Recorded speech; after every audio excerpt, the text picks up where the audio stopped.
Ya ayyatuhan nafsul mutmainnah, irji'i ila rabbika radiyatan mardiyah. Fadkhuli fi ibadi, dengan sifat ibadahnya disebut ibad. Wadkhuli ditampakkan surganya. Maka meninggal dalam keadaan senyum karena melihat surga yang ditampakkan.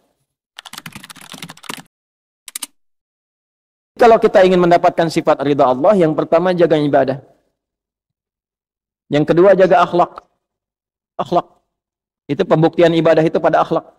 Kama arsalna fikum rasulan minkum yatlu alaikum ayatina wa yuzakkikum. Dibenarnya ibadah antum itu akan terlihat pada akhlaknya. Ya. Salat itu apa pembuktiannya?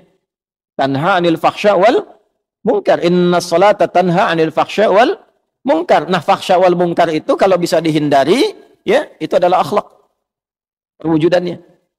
Jadi kalau kita sudah bisa menunjukkan itu, nanti ada pengaruh kepada jiwa, terbawa sampai dengan meninggal, disifatilah dengan amalan yang diridhoi oleh Allah, dan kita pun akan ridha pada pemberian Allah saat ditampakkan di dalam sakaratul maut.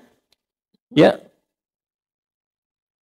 Ya ayyatuhan nafsul mutmainnah, irji'i ila rabbika radiyatan mardiyah. Fadkhuli fi ibadi, dengan sifat ibadahnya disebut ibad. Wadkhuli ditampakkan surganya. Maka meninggal dalam keadaan senyum karena melihat surga yang ditampakkan. Sahabat sebelum meninggal sudah disifati radhiyallahu anhum wa radu an, lebih tinggi nilainya dengan radiyatan mardiyah. Nah, makanya kalau lebih tinggi di atas kita, maka sifat kita itu meneladani. Doanya mengantarkan rahmat. Nah, itu bagian pertama radhiyallahu, ya.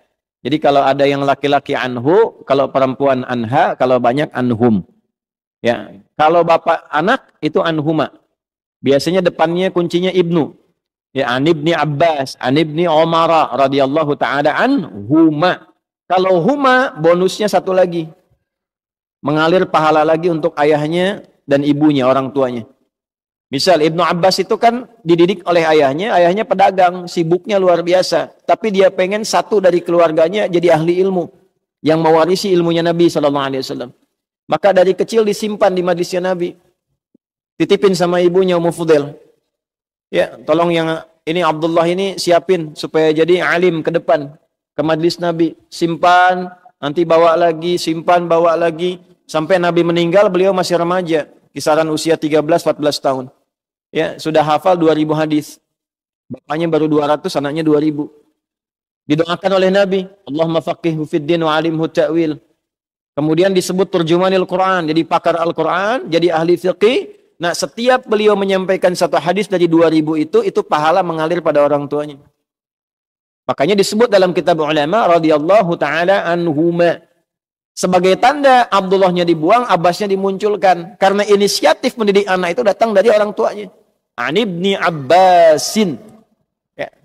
Ilmunya dipakai, dalam ilmu sanad dipakai sebagai inspirasi. Kalau bapak ibu menyekolahkan anak ke pesantren, doanya dari ibu, dari bapak disiapkan yang halal, anak itu jadi ulama kemudian hari, hafal Quran, hafal hadis.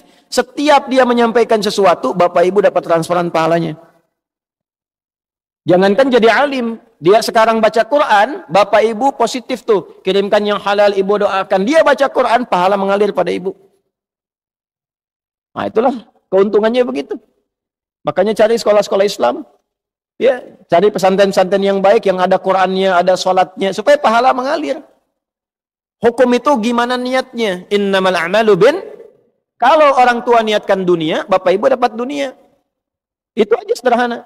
Di dunia yusibuha. Sekolahkan anak ke tempat favorit, kursusnya bahasanya bahasa asing, silakan perbanyak. Jadi sesuatu, jadi direktur, membanggakan anak. Bangga, urusan apa? Dunia. Anda di servis, iya, urusan apa? Dunia. Selesai dunia, selesai. Akhirat bagaimana? Ya. Pilih dunia apa akhirat? Pilih dua-duanya. Doanya Rabbana atina fid dunya hasanah wa fil akhirati hasanah wa qina adzab. Nah, makanya cari pesantren yang bagus. Quran diajarkan, salat diajarkan, kenal sunnah Nabi diikuti, sirah para sahabat diajarkan. Tidak melupakan kebutuhan-kebutuhan duniawi, konteks yang paling kini. Jadi dokter dia yang hafal Quran dan paham fikih kedokteran. Masa yang mengandung perempuan yang periksa laki-laki? Paham dengan baik. Jadi arsitek yang hafal Quran. Jadi pejabat yang hafal Quran. Ya, coba perbanyak ke depan tuh bupati yang hafal Quran, wali kota yang hafal Quran, ya sampai presiden ahli Quran ke atas. Kalau itu semua didapatkan berkah kita dan tahu ilmunya bagaimana cara menerapkan dalam kehidupan. Itu pasti akan berkemajuan.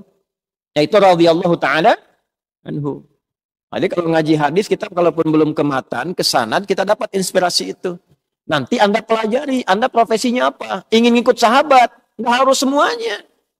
Antum pedagang, mau dapat radhiyallahu taala anhu dalam dagangan, keluarkan. Utsman gimana dagangnya? Abdurrahman bin Auf gimana dagangnya? Talhah gimana dagangnya? Ya.